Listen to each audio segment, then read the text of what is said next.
Hey guys, this is how I make my pigmented lip gloss. This gloss is in the shade Rose. I grabbed my Versa gel, okay? I usually add polybutene to my formula. Polybutene will give your gloss a super high shine effect, so it's a shine enhancement. Make sure you mix very well. Mix. Some people recommend you mix slowly to avoid air bubbles, but because I added polybutene to my formula, I will not experience a lot of air bubbles in my lip glosses. I went in with my fractionated coconut oil and I just keep mixing. At this point, I'm satisfied with the mixture.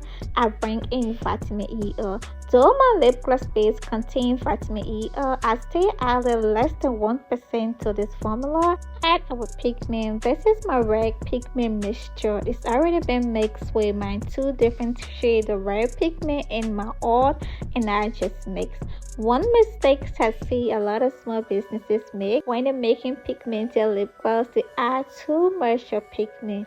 Just because you want a lip gloss to be pigmented doesn't mean you should add a lot of pigment, okay? Because what will happen, the pigment will be too much, the gloss will lose its glossiness, which means it would not be high shine, it would not be glossy.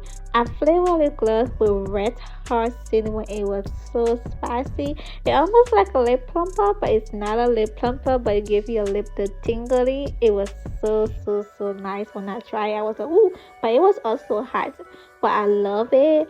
And this is the final look. This is my rose lip gloss. You can shop it at lovelytoo.com. Bye.